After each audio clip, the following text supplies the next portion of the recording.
ஒரு அடிமையாக பிறந்தான். ரோம சமுதாயத்தில் ஒரு அடிமையாக இருப்பது மிகவும் கடினமான ஒரு காரியம்.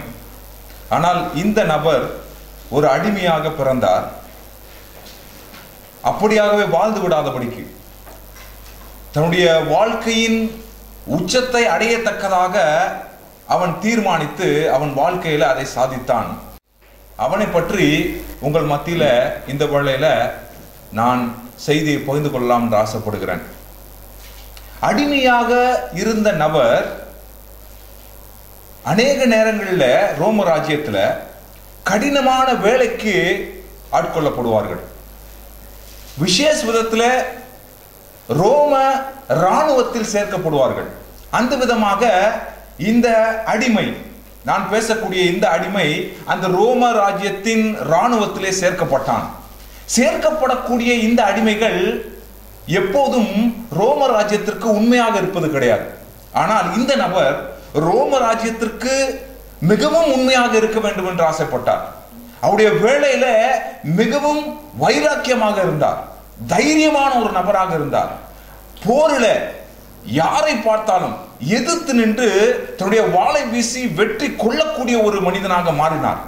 அப்படியாக அவர் வேலையை செய்து கொண்டிருந்த வேளையில ரோம ராஜ்யத்தில் உள்ள மக்கள் இவரை பார்த்து வியந்தார்கள். ஆதலால் இவருடைய புகழ் அந்த ரோம ராஜ்யத்தில் பரவியது. அந்த வண்ணமாக இது சீசரின் காதிற்கு சென்றது. இதை கேள்விப்பட்ட சீசர் இவரை அழைத்து இவருக்கு ஒரு பதவி உயர்வை கொடுத்தார். அதனால் இராணுவத்தில் அடிமையாக வேலை செய்து கொண்டிருந்த இந்த நபர் ஒரு சேனையை பார்ப்பதற்கு வேண்டிய ஒரு அதிகாரத்தை பெற்றார். சீசர் சொல்லக்கூடிய ஒவ்வொரு காரியத்தையும், தன்னுடைய தலைமையகம் சொல்லக்கூடிய ஒவ்வொரு காரியத்தையும் வெற்றியுடன் சாதிக்கக்கூடிய ஒரு மனுஷனாகவே மாறினார். உதாரணத்திற்கு சிசிலி என்ற ஒரு இடத்தை பிடிக்க வேண்டும் என்று சொன்ன மாத்திரத்தில் அங்கு முன் நின்று தன்னுடைய சேனை அழைத்து சென்று கோரமாக அங்கு இருக்கக்கூடிய மக்களை கொன்று போட்டு அந்த இடத்தை பிடித்து அந்த சீசரின் காலில் ஒரு பரிசாக கொடுக்கக்கூடிய ஒரு நபராக மாறினார். காலங்கள் மாறியது. இவர் தன்னுடைய பணியை ஒரு நிறைவுக்கு கொண்டு வந்தார்.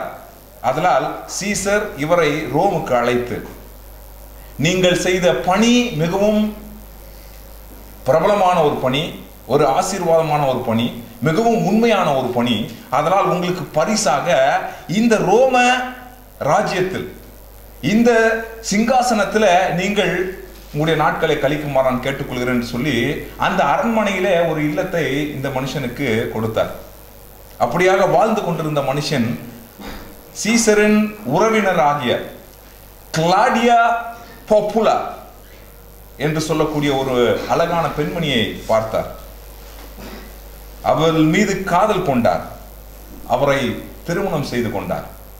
திருமணம் செய்த இந்த நபர் போரிலும் மற்ற காரியங்களும் வைராக்கியமாக நின்று ரோம ராஜ்யத்திற்கு உண்மையாக நிலைத்த இந்த மனிதன் அப்படியாகவே தன்னுடைய காலத்தை கழித்து விட வேண்டும் என்று நினைக்காதபடிக்கு எப்படியாவது மீண்டும் ஒரு பதவியில அமர்ந்து நான் இந்த ரோம ராஜ்யத்திற்கு சில காரியங்களை சாதிக்க வேண்டும் என்ற ஆற்றலுடன் அவர் பார்த்து கொண்டிருந்த வேளையில ரோம ராஜ்யத்திற்கு மிகவும் பிரச்சனை உள்ள ஒரு பகுதி பாலஸ்தீன பகுதி. அங்க இருக்கக்கூடிய பிரச்சனைகளை இந்த ரோம ராஜ்யத்தினால் கட்டுப்படுத்த முடியவில்லை. அதனால் இவர் ஒரு கடிதத்தை சீசருக்கு எழுதினார். இந்த பாலஸ்தீன பகுதியில என்னை தேசாதிபதி ஆக்கினீர்கள் என்றால், கவர்னர், நான் அந்த பிரச்சனைகளை உங்களுக்கு தீர்த்து கொடுப்பேன் என்று சொல்லி ஒரு கடிதத்தை எழுதினார். அவருடைய கடிதம் பார்க்கப்பட்டது, பரிசீலிக்கப்பட்டது. சீசர் அவருக்கு விடை கொடுத்தார். அதனால் ரோம ராஜ்யத்தில் ரோமிலிருந்து அவர் எருசலேமுக்கு தன்னுடைய இல்லத்தை மாற்றினார். குடும்பத்தோடு எருசலேமில் போய் அமர்ந்தார். தேசாதிபதியாக மாறினார். அது இயேசு கிறிஸ்துவின் நாட்களில நான் பேசக்கூடிய நபர் பொந்திய பிலாத்து, பொண்டியஸ் பைலட். இயேசு கிறிஸ்துவின் நாட்களில யூதர்களை வெறுத்து யூதருக்கு சித்திரவதை செய்த ஒரு மனுஷனாகவே வரலாறு இவரை பற்றி சொல்லுகிறது. 2 அனுபவங்களை உங்கள் மத்தியில வைக்க வேண்டும் என்று ஆசைப்படுகிறேன். முதல் முறை இவர் என்ன செய்தார் என்றால், சீசரை தேவனாக தொழுகக்கூடிய ரோம ராஜ்யத்தின் பழக்கத்தின்படி இந்த எருசலேம் ஆலயத்தில் இவர்கள் உண்மையான தேவனை தொழுகிறார்கள் என்பதை இவர் அறிந்து சீசரை தொழ வேண்டும் என்பதற்காக சில படங்களை வரைந்து இந்த எருசலேம் ஆலயத்திற்கு மத்தியில் எடுத்து சென்று இதை வைத்து இதை நீங்கள் தொழுக வேண்டும் என்று சொல்லும் பொழுது மக்கள் அதற்கு எதிர்ப்பு தெரிவித்தார்கள். யூதர்கள் எதிர்ப்பு தெரிவித்து அவரை ஆலயத்திற்குள் அனுமதிக்காதபடிக்கு நின்ற பொழுது அது பெரிய பிரச்சனையாக மாறியது. ஆனால் அதற்கு பயப்படாத பிலாத்து நான் சொல்லுவதே நடக்க வேண்டும் என்று சொல்லி நின்று கொண்டிருந்த வேளையில அங்கு இருந்த யூதர்கள் ரோமுக்கும் சிசேரியா என்று சொல்லக்கூடிய அந்த இடத்தில் இருக்கக்கூடிய ஏரோதுக்கும் கடிதங்களை அனுப்பி தூதர்களை அனுப்பி இந்த பிரச்சனைகளை வெளியே வருவதற்கு முன் வந்தார்கள். அதை கேள்விப்பட்ட மாத்திரத்தில் பிலாத்து பின்வாங்கி அந்த காரியத்தை எருசலேம்ல செய்யாதபடிக்கு அமர்ந்தான். ஏனென்றால் இங்கு அமைதி நில வேண்டும் என்ற ஒரே காரணத்திற்காக தான் அவன் ரோமிலிருந்து இங்கு அனுப்பப்பட்டான்.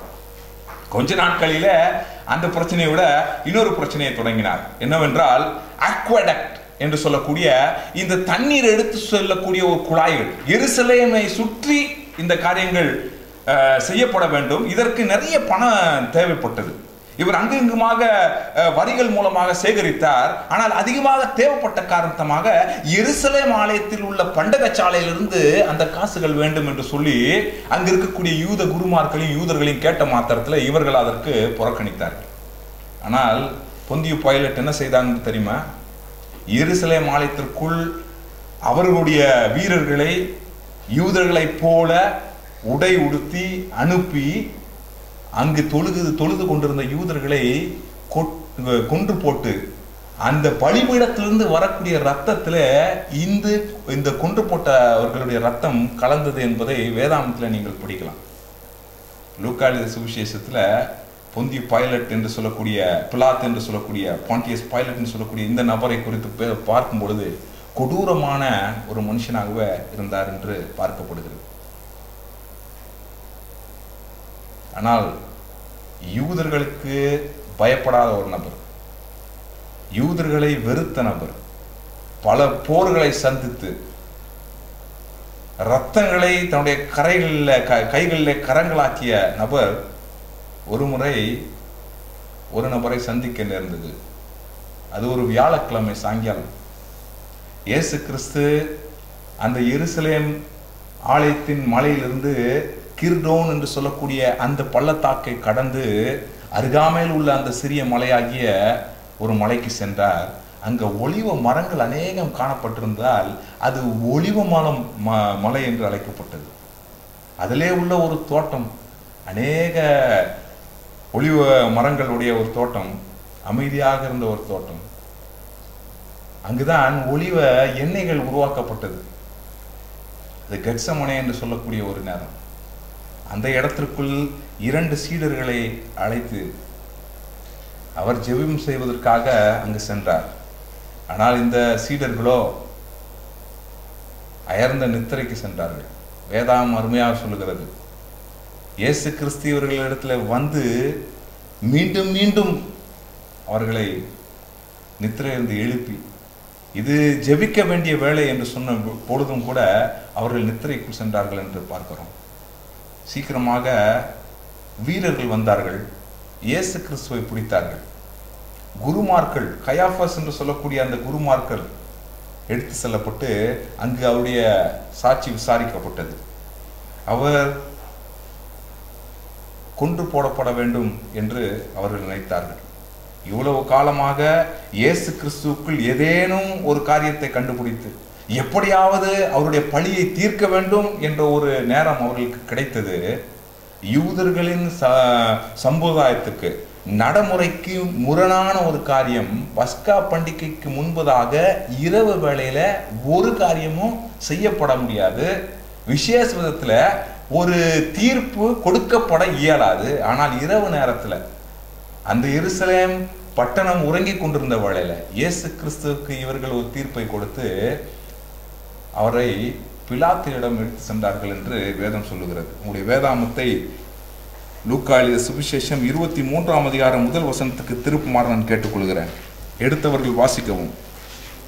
லூக்கா எழுதிய சுவிசேஷம் 23 வசனம் 3.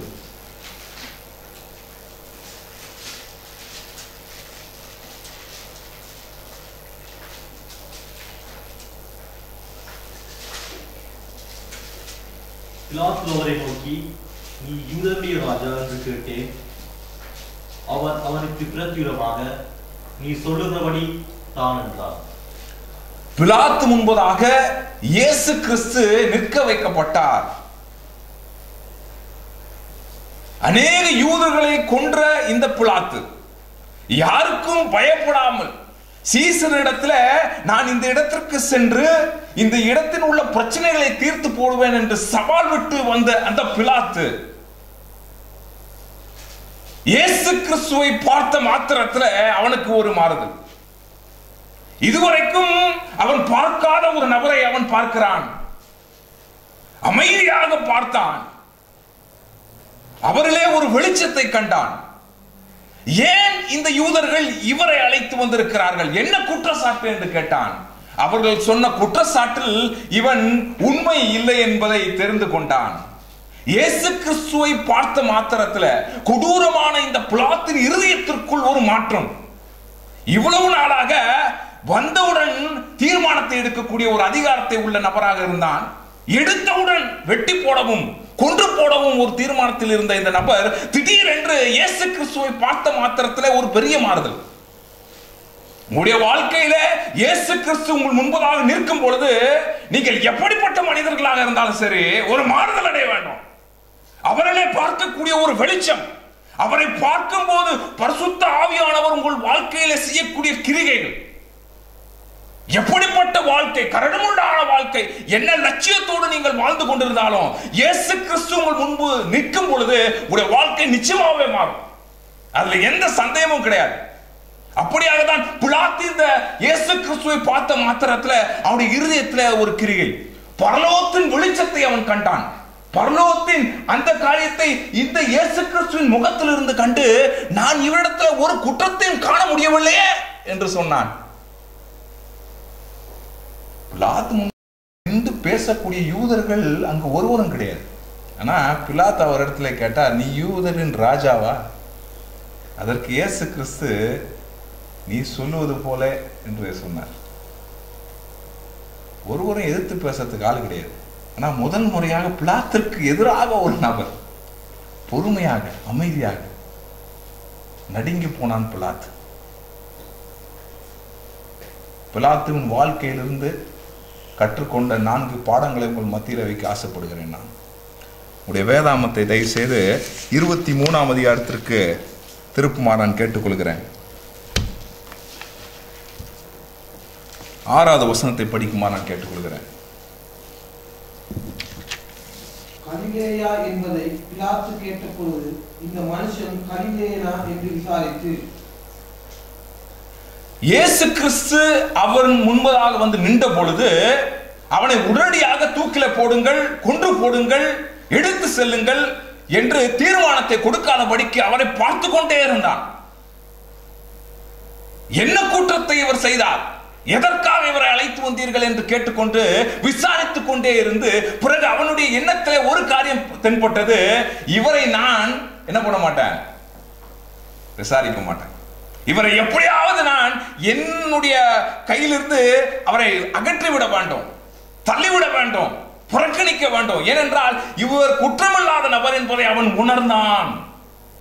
இவர்கள் சொல்லக்கூடிய காரியம் எல்லாம் இவர்கள் தனிப்பட்ட விதத்தில் பழி வாங்க வேண்டும் என்ற எண்ணத்திற்காக இவரை அழைத்து வந்திருக்கிறார் என்பதை உணர்ந்தான். முதல் முறையாக ஒரு நபரை பார்த்து ஒரு சற்று மாறுபட்ட இருதயத்துடன் இவன் என்ன சொல்லுகிறான் என்றால், இவரை நான் ஒருபோதும் தீர்ப்பு கொடுக்க மாட்டேன். இஸ் ட்ரைங் டு டாட்ஜ், புறக்கணிக்கிறது அல்லது தள்ளி வச்சிருது.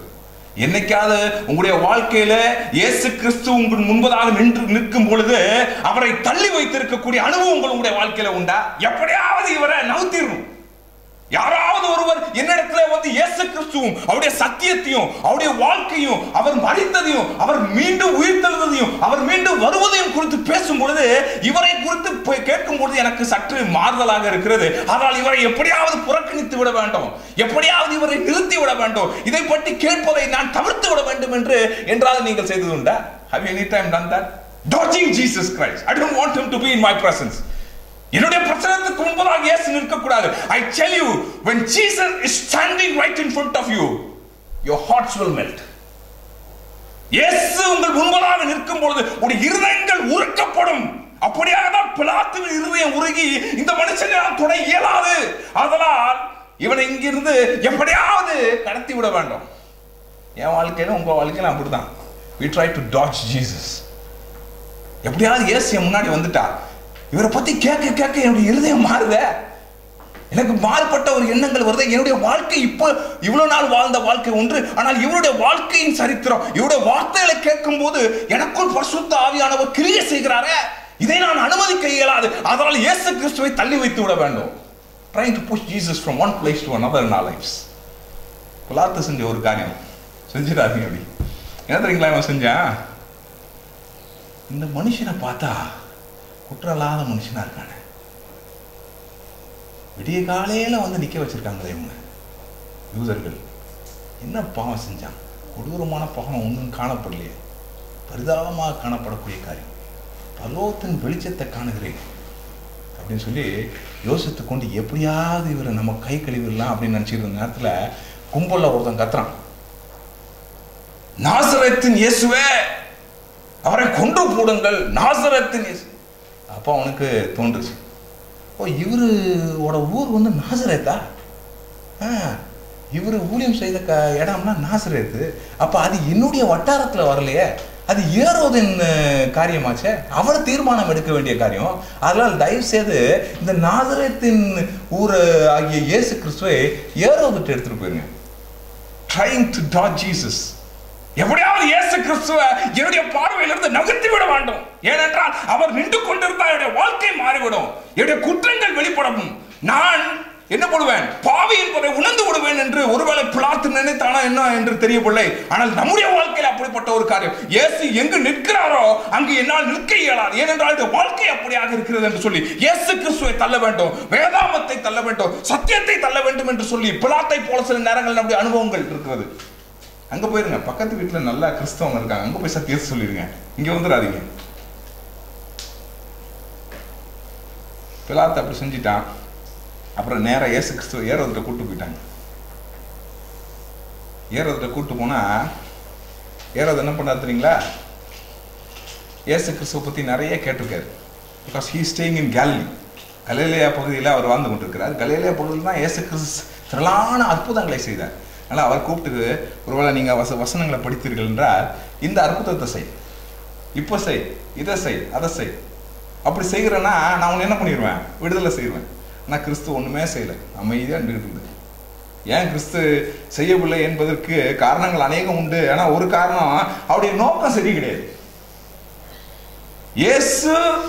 இயேசுவின் வாழ்க்கை, அவருடைய சத்தியத்தை உணர்ந்து தெரிய வேண்டும் என்று கேட்கக்கூடிய நபர்கள் உண்டு. ஆனால் இவர் செய்தால் எப்படி இருக்கும், இதை நான் பார்க்கணும் அப்படின்னு சொல்லி வேற ஒரு எண்ணத்தோட கேட்ட நிமித்தமாக இயேசு கிறிஸ்து அந்த அற்புதத்தை செய்யாமல் இருந்தார். அதனால இவர் பார்த்தாரு, அப்படியே வீரர்கள்லாம் நகைத்தார்கள், சிரித்தார்கள். பிறகு சொன்னார், என்னால் ஒன்றும் செய்ய முடியாது, இந்த மனுஷன்ல ஒரு குற்றத்தையும் நாம் காணவில்லை, தயவு செய்து நீ பிலாத்தின் இடத்துல எடுத்து சென்று அப்படி சொல்லிட்டு. When you try to push Jesus Christ aside and say I don't have any business with him, எனக்கு அவருடன் ஒரு வேலையும் கிடையாது, இயேசு கிறிஸ்துவை எடுத்து சொல்லிருங்கன்னு சொல்லிட்டு தள்ளிட்டு சந்தோஷமா பிலாத்து வீட்டுக்குள் நுழையும் பொழுது கதவு சத்தங்கள் கேட்கிறது. When you can't push Jesus Christ aside in your life, I tell you, he comes back at you. இயேசு கிறிஸ்து உன்னை விடுவது போல கிடையாது, ஒருபோதும் கிடையாது. I know in the book of Revelation, வெளிப்படுத்தல் புத்தகம் 3ஆம் அதிகாரத்தில் பார்க்கும்போது இயேசு கிறிஸ்து 20வது வசனத்துல வாசற்படிக்கு வெளியே நின்று கதவை தட்டி கொண்டிருக்கிறார். ஒருவன் என் சத்தத்தை கேட்டால், if only you hear me. There wasn't anybody to hear the knock of Jesus Christ. இயேசு கிறிஸ்துவின் சத்தத்தை கேட்பதற்கு ஒருவரும் கிடையாது. ஆனால் இயேசு கிறிஸ்து சத்தத்தை உண்டாக்கி கொண்டே இருப்பார். Maybe you're not hearing the knock of Jesus, but Jesus says, I will keep knocking. நான் கதவை தட்டி கொண்டே இருப்பேன், நீ கேளு. I'm not going to leave you there. பிலாத்து, you can't let me go away like that. என்னோட வாழ்க்கையில் இயேசு கிறிஸ்துவை நான் தள்ளி வைக்க இயலாது, நான் தட்டுவேன். I will come back to you. The moment you push me off, I come like a boomerang to you again. இயேசு கிறிஸ்துவோட வாழ்க்கையை விட்டு ஒருபோதும் ஒண்ணும் பண்ண முடியாது. அவரை தள்ளி வைக்க திரும்பி வருவார். பிலாத்தின் அரண்மனைக்குள்ள மீண்டும் வந்து நிற்கிறார். அசந்து போனான். எப்படியாவது இயேசு கிறிஸ்துவை தள்ளி வச்சிடலாம்னு நினைச்சேன், முடியாம போயிடுச்சு. இரண்டாவது தவறு, பிலாத்து செய்ததை நீங்கள் வேதாமத்திலிருந்து படிக்க வேண்டும். 23, 13, 16 வசனம். 13 16 வசனம். பிலாத்து பிரதான ஆசாரியர்களையும் அதிகாரிகளையும் ஜனங்களையும் கூடி வரச் செய்து 16 அவர்களை நோக்கி, ஜனங்களை கலகத்துக்கு தூண்டிவிடுகிறவனாக இந்த மனுஷனை என்னிடத்தில் கொண்டு வந்தீர்கள். நான் உங்களுக்கு முன்பாக விசாரித்த போது இவன் மேல் நீங்கள் சாட்டுகிற குற்றங்களில் ஒன்றையும் நான் இவ்விடத்தில் காணவில்லை. உங்களை ஏரோதினிடத்திற்கு அனுப்பினேன். அவரும் இவனிடத்தில் குற்றம் காணவில்லை. மரணத்துக்கு ஏதுவாக இவன் ஒன்றும் செய்யவில்லை. ஆனபடியால் இவனை தண்டித்து விடுதலையாக்குவேன் என்றார். பிலாத்து என்ன செஞ்சார் தெரியுங்களா? நான் இயேசு கிறிஸ்துவை பார்க்கிறேன், நீங்க சொல்லக்கூடிய குற்றச்சாட்டுகள் ஒன்றுமே இவர்களை காணப்படவில்லையே. இந்த சமுதாயத்தில் கலகத்தை உண்டு பண்ண வேண்டும் என்று இவர் நினைத்திருக்கிறார். ஒரு கலகத்தையும் நான் இடத்துல காணவில்லை. வரி கட்ட வேணாம் என்று இவர் சொல்லியிருக்கிறார் என்று சொல்லுகிறார். அப்படி எதுவும் காணப்படவில்லையே. இங்கே இவர் ராஜாவாக வேண்டும், ரோம ராஜ்யத்தின் தலைவர்களை அகற்றிவிட வேண்டும் என்று நினைக்கிறார் என்று சொல்கிறீர்கள். அப்படி ஒன்றையும் நான் காணவில்லை. நான் மாத்திரமல்ல, ஏரோதும் காணவில்லையே. ஆனாலும் நீங்கள் சொல்வதற்காக நான் என்ன பண்றேன், இவரை தண்டித்து விட்டு பிறகு இவர்களை விடுதலை செய்கிறேன் என்று சொன்னார். பிலாத்து செய்த இரண்டாவது காரியம் என்ன தெரியுங்களா? trying to compromise with the people and getting down from the standard where he is. கிறிஸ்துவ தரத்திலிருந்து குறைபடுகிறது. மக்களுக்கு திருப்திப்படுத்த வேண்டும் என்ற காரியத்திற்காக பிலாத்து இதை செய்தான். என்றைக்காவது உங்களுடைய வாழ்க்கையில் அப்படிப்பட்ட ஒரு காரியத்தை செய்திருக்கிறீங்களா? உங்களுடைய கிறிஸ்துவ தரத்திலிருந்து இறங்குவது மற்றவர்களை திருப்திப்படுத்துவதற்காக, கிறிஸ்துவின் காரியத்தை புறக்கணிப்பது மற்றவர்களை திருப்திப்படுத்துவதற்காக. பிலாத்து அப்படி செஞ்சான். I just want to please you, so I'll just scourge you. அவரை தண்டிச்சுட்டு என்ன பண்ணிடுறேன், நான் விட்டுறேன். அநேக கிறிஸ்துவ வாழ்க்கையில நான் பார்க்கும் பொழுது இயேசு கிறிஸ்துவின் காரியங்கள் சத்தியங்களில குறைபட்டு சற்று நேரத்தில் இது ஒன்றும் பெரிய காரியத்தை நமக்கு விளைவுகளை கொடுத்து விடாது. அதெல்லாம் நம் மக்களோடு சேர்ந்து இந்த காரியங்களை வந்து விட வேண்டும். ஓய்வு நாளின் காரியங்களா இருந்தாலும் சரி, சத்தியமா இருந்தாலும் சரி, சூழ்நிலைக்கு ஏற்றார் போல அந்த நேரத்தில் நம்ம என்ன பண்ணுவோம், நம்முடைய கிறிஸ்துவ தரத்திலிருந்து குறைபட்டு கொஞ்சம் இறங்குறது, கொஞ்சம் ஒத்து போறது. அதுதான் இதை பிலாத்து செய்தார். I will get along with you. I will compromise with you. I will see that what you want would be done. நீங்கள் எதை எதிர்பார்க்கிறீர்களோ அதை நான் செய்து விடுகிறேன். அது உண்மை கிடையாது. That's not the truth. இவர் அதிகாரத்தில் இருந்தார், அவர் குற்றமற்றவர் என்று இருக்கிறார். அதனால் அவரை விடுதலை செய்ய வேண்டும். ஆனாலும் விடுதலை செய்யாதபடிக்கு இவர்களை திருப்திப்படுத்த வேண்டும் என்ற ஒரே காரணத்திற்காக இந்த காரியத்தை அவர் செய்தார் என்று நாம் பார்க்கிறோம். நாமும் அப்படித்தான் கிறிஸ்தவ வாழ்க்கையில மற்றவர்களை திருப்திப்படுத்த வேண்டும் என்ற கிறிஸ்தவ வாழ்க்கை வாழ்ந்து கொண்டிருக்கக்கூடிய நபர்களாக நாம் இருக்கிறோம். தெரியுங்களா? நம்முடைய கிறிஸ்துவ தரத்திலிருந்து மற்றவர்கள் நம்மை வேற எதுவும் நினைத்து விடக்கூடாது என்பதற்காக இறங்கி இருக்கக்கூடிய பிள்ளைகளாக அநேக நேரங்கள் இருக்கிறோம். பஸ்ல போகும்போது சரி, பக்கத்தில் இருக்கவங்க ஏதாவது நினைச்சிருவாங்களா பைபிளை திறந்தா, என்னுடைய கிறிஸ்துவ தரத்துல இறங்குறது அப்படியே சத்தியத்திற்கு இணங்க வாழாதபடிக்கு மக்களுக்கு சாதகமாகவே வாழ்ந்து கொண்டிருக்கூடிய பிள்ளைகளானே இருக்கிறோம். சில நேரங்களில் பிரசங்களை பார்க்கும் பொழுது மக்கள் என்னத்தை கேட்க வேண்டுமோ அதற்கு ஏற்றார் போல் பிரசங்கங்கள், ஊழியங்கள் செய்யக்கூடிய பிள்ளைகளாக மாறுகிறோம். ஆனால் தேவன் ஒரு தரத்தை நமக்காக வைத்திருக்கிறார். அதில் உண்மையாக நிற்கக்கூடிய பிள்ளைகளாக இருக்க வேண்டும். உங்களுக்கு இருக்கக்கூடிய அதிகாரத்திற்கு உண்மையாகவே இருக்க வேண்டும் என்று. அதனால்தான் எலன் ஒயிட் அம்மையார் சொல்லுகிறார்கள், நீங்கள் விற்கவோ வாங்கவோ படாத நபர்களாக தேவனுக்கு உண்மையான பிள்ளைகளாய் நிற்க வேண்டும். அது எந்த சூழ்நிலையாக இருந்தாலும் சரி, எப்படிப்பட்ட காரியமாக இருந்தாலும் சரி, என்னுடைய தரத்திலிருந்து ஒருபோதும் குறைய மாட்டேன், என்னுடைய இயேசுவுக்காக நான் அங்கேயே நிற்பேன் என்று சொல்லி மக்களை பார்க்காதபடிக்கு இயேசுவை பார்க்கக்கூடிய பிள்ளைகளாக மாற வேண்டும். அதுல இருந்து ஒருத்தன் கும்பல இயேசு கிறிஸ்துவ அடிச்சு கொண்டு வந்துட்டாங்களே, அடிச்சு இந்த ரோம பனிஷ்மெண்ட்ஸ் எல்லாம் பார்த்தோம்னா ரொம்ப கொடூரமா இருக்கு. அவங்க போய் அந்த அதில் இருக்கக்கூடிய அந்த கம்பி அடிக்க இயேசு கிறிஸ்துவை அப்படியாக அடிப்பதை பிலாத்து பார்த்தான், மனம் வேதனைப்பட்டான், பயந்தான். ஒன்றுமே குற்றம் செய்யாத ஒரு நபருக்கு இப்படியா அப்படின்னு சொல்லி இவரை எப்படியாவது விடுதலை செய்ய வேண்டும் என்ற காரணத்துக்காக தான் இந்த ஒரு காரியத்தை அவன் என்ன செய்தான். ஆனாலும் அங்கிருந்து ஒரு கூட்டத்தில் ஒரு யாரை நீங்கள் விடுதலை செய்ய வேண்டும்,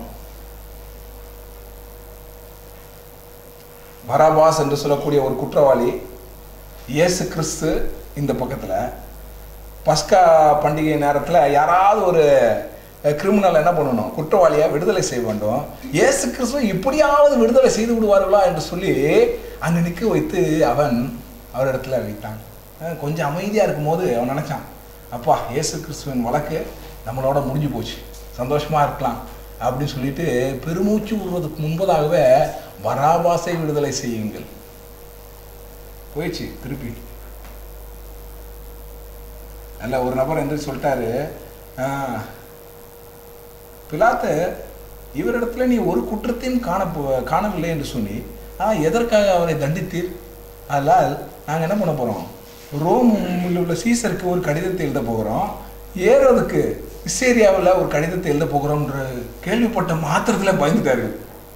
ஆஹா, நான் ரோம சட்டத்தை மீறி விட்டேனா, இவரிடத்துல ஒரு குற்றத்தையும் காணவில்லை ஆனாலும் தண்டித்து விட்டேனே என்று சொல்லி நீங்கள் சொல்வதை நான் கேட்கிறேன் என்று சொல்லக்கூடிய விதத்தில் அவரை அவர் முன்பதாக வைத்து அவருடைய பேச்சை அவருடைய பதவிக்காக அவன் அங்கு இயேசு கிறிஸ்துவை கொடுத்தான் என்று நாம் பார்க்கிறோம். He knew that he violated the law of Romans, and so he said, if I'm going to go further on against these people, I will lose my position. அவனுடைய பதவியை இழந்து விடுவான் என்பதை தெரிந்து கொண்டு இந்த கடிதம் ரோமுக்கும் சிசேரியாவுக்கும் செல்லும், என்னுடைய பதவி எடுத்துக் கொள்ளப்படும் என்பதை தெரிந்து தன்னுடைய பதவியை தக்க வைத்துக் கொள்வதற்காக இயேசு கிறிஸ்துவை சிலுவையில் அறைவதற்கு அவன் முன்வந்தான். He just got hold of his own position and he left Jesus Christ. இயேசு கிறிஸ்துவை என்னைக்காவது அப்படி விட்டுருக்கீங்களா? என்னுடைய பதவிக்காக, என்னுடைய வேலை நிமித்தமாக, என்னுடைய காரியத்துக்காக, என்னுடைய சொந்த காரியங்களுக்காக இயேசு கிறிஸ்துவை நீங்கள் விட்டிருக்கிறீர்களா? Have you sold Jesus Christ for your own positions? பிலாத்து அப்படி செய்தான். என்னுடைய வேலை, என்னுடைய பதவியை நான் தக்க வைத்துக் கொள்ள வேண்டும், இதை விட்டா என்னுடைய வாழ்க்கை ஒன்றுமில்லை, இயேசு கிறிஸ்து ஒன்றுமே எனக்கு இல்லையே என்று சொல்லி குற்றமில்லாத ஒரு நபர், மாசற்ற நபர், பாவமே இல்லாத ஒரு நபர், அவர் முகத்திலே வெளிச்சத்தை கண்டானே, அவர்கள் தனிப்பட்ட விரோதத்திருத்தமாக இயேசு கிறிஸ்துவை இங்கு நிற்க வைத்திருக்கிறார்கள் என்பதை தெரிந்தான். ஏரோது அவரிடத்தில் குற்றம் காணவில்லை என்பதை தெரிந்து கொண்டோ அவன் இயேசு கிறிஸ்துவை அவரிடத்தில் ஒப்படைத்தான். I try to dodge Jesus. இயேசு கிறிஸ்துவை சில நேரத்தில் ஒத்தி வைக்க பார்க்கிறேன். I get down in my standards and try to compromise with people pleasing. மக்களை திருப்திப்படுத்துவதற்காக என்னுடைய கிறிஸ்துவ தரத்திலிருந்து குறைபட்டு காணப்படுகிறேன். I try to sell Jesus Christ for my own possessions, for my own positions, for my own work, job.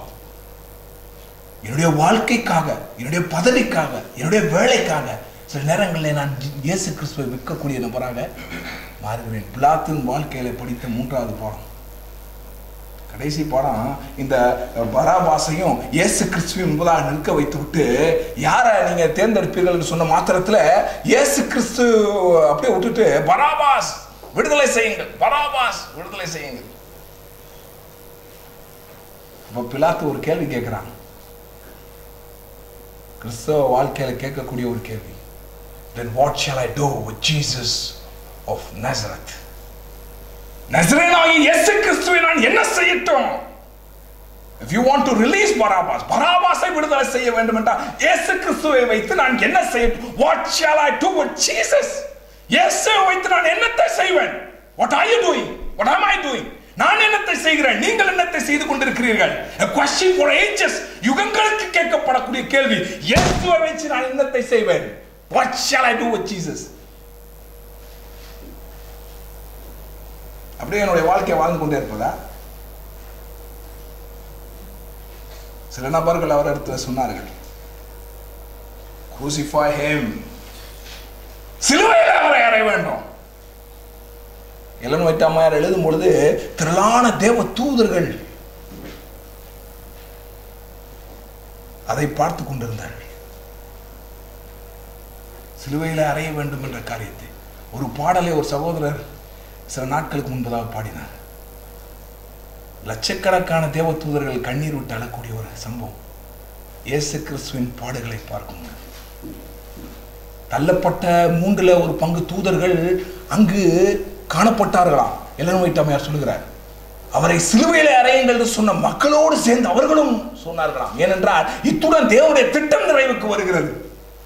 இயேசு கிறிஸ்து மரித்தால் முடிந்து போனது எல்லாம் என்று நினைத்து அந்த 1/3 விழப்பட்ட அந்த தேவ தூதர்களும் கத்தினார்கள் என்று. இதற்கு இடையில பிலாத்துனுடைய மனைவி கிளாடியஸ் ஒரு கடிதத்தை எழுதி அனுப்புறாங்க. சில நேரங்கள்ல கணவன்களுக்கு மனைவி தான் ஏற்ற நேரத்தில் சில காரியங்களை சொல்ல வேண்டும்.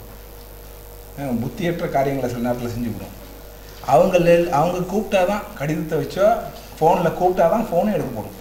சில நேரங்களில் நீங்கள் என்ன பண்ணலான்னா, சில நபர்களுக்கு ஃபோன் அடிக்கிறீங்கன்னா எடுக்கவே இல்லைன்னா அவங்க மனைவிகிட்ட கூப்பிட்டுருங்க.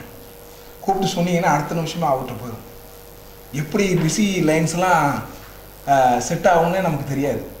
அதனால் இங்கே இன்னொரு நபரை வேதாமத்தில் உபயோகிக்கப்படுகிறது. கிளாடியஸ் ஒரு கடிதத்தை எழுதி அவருடைய கணவர், அந்த மனிதனை ஒன்றும் செய்து விடாதீர்கள், அவர் குற்றமற்றவர். நான் நேற்று இரவு இவரை பற்றி ஒரு கனவை கண்டேன். I saw a dream of this man. Don't do anything to him. என்ன கனவு யோசிச்சு பார்க்குறேன் நான். இயேசு கிறிஸ்து அந்த நாசரேத் என்று சொல்லக்கூடிய இடத்துல, பெத்லெஹேம் என்று சொல்லக்கூடிய இடத்துல மாட்டு தொழுவையில் பிறந்தது. தேவ தூதர்கள் மரியாளுக்கு சொன்ன காரியம், மெய்ப்பர்கள் இயேசு கிறிஸ்துவை வந்து பார்த்தது, வேத சாஸ்திரிகள் வந்தது, அவர் வாழ்ந்து ஊழியம் செய்து அநேகருக்கு அற்புதங்களை செய்ததெல்லாம் அவருடைய கனவுல வருது. அதற்கு மேல நின்று விடவில்லை. கல்வாரி சிலுவையில கொல்லப்பட்டு அடைக்கப்பட்டு உயிர் தெழுந்து பரலோகராஜ்யத்திற்கு எடுத்து செல்லப்படுவதற்கு மேலாக இந்த மகளுக்கு வெளிச்சம் கிடைத்தது காரணமாக ஒன்னும் செய்ய முடியும். பிலாத்தால தன்னுடைய பதவியை தக்க வைத்துக் கொள்ள வேண்டும். அதனால நீங்க என்ன பண்ணுங்க, அவரை எடுத்துட்டு போங்க சிலுவையில் அறைவதற்கு.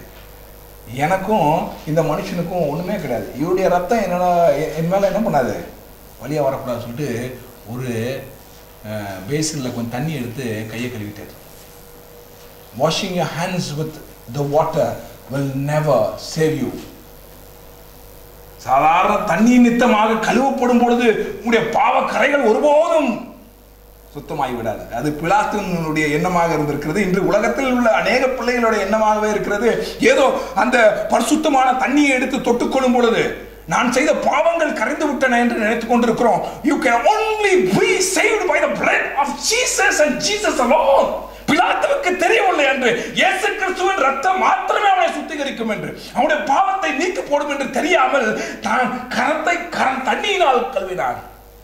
இந்த உலகத்துல அநேகர் தன்னுடைய பாவங்களை தண்ணீரால் கரைத்துக் கொண்டிருக்கிறார்கள். ஓடக்கூடிய நதியிலே போய் மூழ்கி இவருடைய பாவம் கழுவி விட்டது என்று சொல்லிக் கொண்டிருக்கிறார்கள். ஆனால் இயேசு கிறிஸ்துவின் ரத்தத்தின் மாத்திரமே உடைய பாவங்களும் உடைய கரைகளும் கழுவி போகும். பிலாத்து செய்த கடைசி தவறு, he was very neutral. நடுத்தர மனுஷனா, இயேசுக்கும் இல்லாம யூதர்களுக்கும் இல்லாம நடுத்தர மனுஷன். நான் அப்படியே நடுவாவே இருந்துட்டு போயிடுறேன். Don't try to be a neutral man. இயேசு வரும்பொழுது உங்களுடைய வாழ்க்கையில நடுமையில ஒருபோதும் நிற்கக்கூடாது. இயேசுவுக்கு சார்ந்த பிள்ளைகளாக தான் நிற்க வேண்டும், அல்லது இயேசுவுக்கு எதிரான பிள்ளைகள். either you crown him or crucify him. அவருக்கு கிரீடத்தை கொடுங்கள் அல்லது அவர் சிலுவையில் அறையுங்கள். இது ரெண்டு தான் இருக்குது. இதற்கு இடையில போகக்கூடிய ஒரு காரியம் ஒன்று கிடையாது. பிலாத்து என்ன செய்தான் என்றால் அவருக்கு ஒரு கிரீடத்தையும் கொடுத்து விட்டு அவருக்கு ஒரு சிலுவையும் கொடுப்பேன் என்று சொன்னான். முடியாது. கிறிஸ்தவ வாழ்க்கையில இன்று நாம் இடையில போகக்கூடிய நபர்களாக இருக்கிறோம். பாதி இயேசுவுக்கு பாதி உலகத்திற்கு என்று வாழக்கூடிய பிள்ளைகள் இல்ல. இயேசு உங்கள் முன்பதாக நிற்கும் பொழுது ஒரே தீர்மானம் தான், I will either be with Jesus or I will be away from Jesus. இயேசுக்கு புறமே நிற்பேன், இயேசுவோடு நிற்பேன், அவ்வளவுதான், வேற எதுவுமே கிடையாது. இன்று இயேசு உங்களை அழைக்கிறார். இயேசுவை தள்ளி வச்சதெல்லாம் போதும். உலகத்தின் மக்களை திருப்திப்படுத்த வேண்டும் என்று இயேசுவை விட்டது போதும். என்னுடைய பதவிக்காக, என்னுடைய பேருக்காக இயேசு கிறிஸ்துவை நான் புறக்கணித்தேனே, அது போதும். உலகத்திற்கும் இயேசுக்கும் மத்தியிலே வாழ்ந்து கொண்டிருக்கக்கூடிய வெதுவெதுப்பு, குளிரும் இல்லாமல் அனலும் இல்லாமல் வெதுவெதுப்பாக இருக்கக்கூடிய நபராக வாழ்ந்து கொண்டிருக்கிறேன்னா போதும். பிலாத்துவினோட அனுபவத்திலிருந்து கற்றுக்கொண்ட பாடங்கள், பட்ட பாடுகள் அநேகம். இயேசு கிறிஸ்து அந்த வீதிகளில் நடப்பதற்கு எனக்கு ஒரு ஸ்லாக்கியம் கிடைத்தது. கோரமான அனுபவம். கண்ணீர் விட்டு அழக்கூடிய மக்கள், உடம்பிலிருந்து சிந்தக்கூடிய ரத்தம், தளர்ந்து போன கிறிஸ்து கீழே விழுந்த இடம், தூக்கி போன சிலுவைகள் எல்லாம் நமக்கு. இந்த கோர சிலுவையை பார்த்த பிறகும் இன்னும் நான் கிறிஸ்துவ பக்கத்தில் நிற்கவில்லை என்றால், ஐயோ என்ன கிறிஸ்துவன் நான், அவரை பின்பற்றிருக்கிறேனே, அவர் பட்ட பாடுகள்லாம் வீணாகி விடக்கூடாது. போதும். 2 சகோதரர்கள் ஒரு ஓடைக்கு அருகாமையில் உள்ள ஒரு மணல் மேட்டில் விளையாண்டு கொண்டிருந்தார்கள். அந்த மேடு மிகவும் கட்டியாக இல்லை, ரொம்ப லூஸாக இருந்துச்சு. அதை அறியாத இந்த 2 சகோதரர்கள் அந்த மேடு மேலே ஓடினாங்க. 2 பேரும் மண்ணுக்குள்ளே போயிட்டாங்க. சாயங்காலமானது. அவருடைய தாயாரும் அந்த கிராமத்தில் உள்ள பிள்ளைகள் எல்லாம் தேடினாங்க. கடைசியில் ஒரு கரம் உயர்ந்திருப்பதை அந்த மணல் மேடு மீது பார்த்தார்கள். ஓடி போய் அப்படியே அந்த மண்ணை தோண்டி அந்த சிறு பையனை தூக்குனாங்க. அப்படியே மயக்கத்தோடு கொஞ்சம் இறந்தாங்க. அந்த தண்ணி தெளித்து, எங்கே உன்னுடைய சகோதரன் கேட்டாங்க. அவனுடைய தோள் பட்டையின் மீது தான் நான் நின்று கொண்டிருந்தேன், அவன் எனக்காக மரித்தான் என்று சொன்னான். இன்று இந்த சகோதரன் வாழ்ந்து கொண்டிருப்பதை அந்த அன்னநித்தமாக தான் என்பதை அவன் வெளிப்படுத்தினான். சிறிய கதை சாப்பல் என்று சொல்லக்கூடிய ஒரு நபரிடத்திலிருந்து படித்தேன். இயேசு கிறிஸ்து நீங்களும் நானும் வாழ்வதற்காக தன்னைத்தானே அர்ப்பணம் செய்து கொண்டார். இந்த இரவிலிருந்து ஓய்வு நாள் நிறைவாகும் வரை இயேசு கிறிஸ்து பிலாத்து இடத்திலும் கயாபஸ் இடத்திலும் ஏரோதன் மாளிகைக்கும் அலக்களிக்கப்பட்டார், வேதனை அடைந்தார், பாடுகள் பட்டார், கஷ்டங்கள் பட்டார். வீதியில சென்ற நபர்கள் அவரை பார்த்து உமிழ்ந்தார்கள். நகைக்கக்கூடிய நபர்கள் அநேகம். எல்லாத்தையும் பொறுமையாக காத்து கொண்டிருந்தார். பிலாத்தின் இடத்திலும் ஏரோது இடத்திலும் அந்த நகைத்த மக்கள் இடத்துல அவர் ஒரே ஒரு நிமிஷத்துல பதில் சொல்ல முடிந்திருக்கும். ஆனால் அதெல்லாம் அமைதியாக ஏற்றுக்கொண்டு, சத்தமில்லாத ஒரு ஆடு எப்படி பலிக்கு செல்கிறதோ அதுபோல அமைதியாக சென்றார். அதெல்லாம் எதற்காக என்றால் உங்களுக்காகவும் எனக்காகவும். இன்னைக்கும் நாம் இயேசு கிறிஸ்துவை ஏற்றுக்கொள்ளாமல் போனால், அவருக்காக உண்மையாக நிற்காத பிள்ளைகளாக போனால், அன்று அவர் மரித்த காரணம் வீணாகிவிடும். பிலாத்தின் அனுபவத்திலிருந்து கற்றுக்கொண்ட காரியங்கள். இயேசு கிறிஸ்துவை புறக்கணித்த நபர். அன்று எருசலேம்ல தேசாதிபதியாக இருந்த பிலாத்து முன்பதாக இயேசு கிறிஸ்து நின்றார். அவருக்கு பிலாத்து ஒரு தீர்மானத்தை கொடுத்தான். அவர் சிலுவையில் அறையப்பட வேண்டும் என்ற அந்த தீர்மானத்தை கொடுத்தான். இயேசு கிறிஸ்து ஒரு நாள் வர இருக்கிறார் ராஜாவாக, நியாயாதிபதியாக. அன்று பிலாத்து அவர் முன்பு நிற்பான் என்பதை அவன் ஒருபோதும் யோசித்திருக்க இயலாது. அவன் மாத்திரமல்ல, நீங்களும் நானும் நிற்போம். அப்போது தீர்வு கொடுப்பது இயேசு கிறிஸ்து. நீங்கள் அல்ல, நான் அல்ல, பிலாத்து அல்ல. அந்த நாள் வெகு தூரமாக அல்ல. அவருடைய பாடுகளை நினைத்து கிறிஸ்தவ வாழ்க்கையின் பயணத்தை மேற்கொள்வோம். அவர் வரும் வரைக்கும் உண்மையாக இருப்போம். தேவன் தாமே உங்களை ஆசீர்வதிப்பாராக. பரிசுத்தமுள்ள நல்ல தேவனே, இந்த தெய்வீக ஆராதனைக்குள் பிரவேசிக்கத்தக்கதாகவும் உடைய வார்த்தைகளை கேட்கத்தக்கதாகவும் எனக்கு கொடுத்தக்கூடிய தருணத்துக்காய் நன்றி. பிலாத்தினுடைய வாழ்க்கையிலிருந்து கற்றுக்கொண்ட பாடங்கள் தகப்பன, குற்றமற்ற இயேசுவை விடுதலை செய்யாமல் தகப்பன மனிதர்களை திருப்திப்படுத்த வேண்டும் என்றும் பதவியை பிடித்துக் கொள்ள வேண்டும் என்று பிலாத்து எடுத்த தீர்மானத்தின் பாடங்கள் எங்களுடைய கிறிஸ்தவ வாழ்க்கையில பெரிய பாடங்கள் தகப்பன. இயேசு கிறிஸ்துவை தள்ளி வைப்பதும், இயேசு கிறிஸ்துவை எங்களுடைய வாழ்க்கையின் தரத்திலிருந்து குறைப்பதும் எங்களுடைய பதவிக்காகவும் எங்களுடைய தேவைகளுக்காகவும் இயேசு கிறிஸ்துவை விற்பதும், இதோ தகப்பனே உலகத்தை ஒரு சாரார் வைத்து இயேசு கிறிஸ்துவை மறுபக்கம் வைத்து நடுவில் நடக்கக்கூடிய பிள்ளைகளாகவும் நாங்கள் இருக்கிறோம் தகப்பனே. எங்கள் கிறிஸ்தவ வாழ்க்கையில மீண்டும் ஒரு முறை எங்களுக்கு ஞாபகப்படுத்தின கிருபைக்காக நன்றி. தேவனை பற்றிக்கொள்ளக்கூடிய பிள்ளைகளாக எங்களை மாற்றும் அப்பா. நீர் அந்த கல்வாரி சிலுவையிடப்பட்ட பாடுகள் எங்கள் கண் முன்பதாக நிற்கிறது தகப்பனே. அந்த சிலுவையின் கதை எங்களுடைய வாழ்க்கையை மாற்ற நீ கிருபை செய்யும். உங்களுடைய ரத்தத்தினால் நாங்கள் கழுவப்பட்டோம், சுத்திகரிக்கப்பட்டோம் என்பதை நாங்கள் உணர நீ கிருபை செய்யும் தகப்பனே. ஏதோ இந்த செய்தியை கேட்ட பிள்ளைகளுடைய இருதயத்தில் நீ கிருபை செய்யும். தொடர்ந்து நல்ல தேவ பிள்ளைகளாய் வாழ நீ உதவி செய்யும் நாங்கள் ஜெபிக்கிறோம் தகப்பனே. ஆசீர்வதியும். மீத உள்ள ஓய்வு நாளும் இரவு ஜெபத்திலும் நீர் எங்களோடு இருக்கும். உண்மை அதிகமாக அறிந்து கொள்வது மாத்திரமல்ல, என்னுடைய வாழ்க்கையை மாற்றிக்கொள்ளத்தக்கதாகவும் அநேகங்களில் கிறிஸ்துவை பார்க்கத்தக்கதாகவும் நீ உதவி செய்யும். கிறிஸ்துவின் இயேசு நாமத்தில் ஜெபிக்கிறோம் எங்கள் நல்ல தேவனே. என் ஆத்துமாவே கர்த்தரை ஸ்தோத்திரே. என் ஆத்துமாவே கர்த்தரை ஸ்தோத்திரே. கர்த்தர் செய்த சகல உபகாரங்களையும்